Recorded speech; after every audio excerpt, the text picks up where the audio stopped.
Moez Ezkir, bonjour. Bon.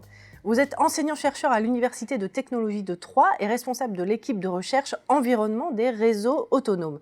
Alors nous allons parler d'industrie du futur. D'ailleurs, on parle aussi d'industrie 4.0. Est-ce que c'est la même chose et où est-ce qu'on en est en France exactement ? En France, on parle d'industrie du futur et donc l'idée d'industrie du futur a émergé en fait à partir de septembre 2013 avec la création de la Nouvelle France industrielle, donc avec 34 plans finalement pour relancer cette industrie en France. Ensuite, en juillet 2015, il y a eu l'Alliance de l'industrie du futur, et donc c'est là qu'on retrouve le terme industrie du futur, qui a été créée pour transformer justement l'industrie existante, développer et accompagner donc, les PME, les ETI et les différentes filières du territoire. Et enfin, en octobre 2017, la création du label French Fab, donc sous ce gouvernement, justement, pour essayer d'accélérer la transformation de l'industrie. Donc l'industrie 4.0, par contre, c'est un terme allemand. Et donc l'objectif de ces deux nomenclatures qui sont très similaires, c'est justement de redynamiser le secteur, en tout cas en France, de l'industrie et de le rendre plus connecté, plus basé sur les nouvelles technologies et justement les technologies du futur. Alors justement, j'allais vous demander, est-ce que vous avez un exemple d'application concret à nous donner ? Alors oui, tout à fait. Donc effectivement, le fait d'avoir des technologies du numérique rendent les fournisseurs, les producteurs, les clients, les machines, les robots connectés. Ça leur permet d'interagir, d'avoir une valeur ajoutée. Et donc concrètement, un exemple qui est souvent cité dans le domaine de l'aéronautique, c'est par exemple la maintenance prédictive.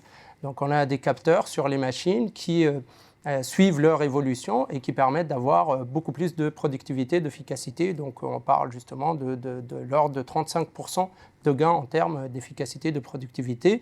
Un autre exemple beaucoup plus proche par rapport aux utilisateurs finaux, c'est la voiture connectée aussi, donc l'industrie automobile qui fait évoluer la voiture qui jusque-là était un objet mécanique à presque une couche logicielle sur 4 roues, je dirais. Alors vous parliez de l'Allemagne tout à l'heure, justement, comment est-ce que la France se positionne par rapport à ses voisins européens et notamment l'Allemagne ? Alors, la France a eu du retard justement sur l'industrie, typiquement sur tout ce qui est le stock de robots mécaniques. Par exemple, sur les chiffres de 2014, la France était à un stock de 33 000 robots par rapport à l'Allemagne qui était à 199 000. Donc la France a un retard. Donc sur ce lancement de l'industrie du futur, de l'industrie 4.0, l'Allemagne s'est lancée en 2011.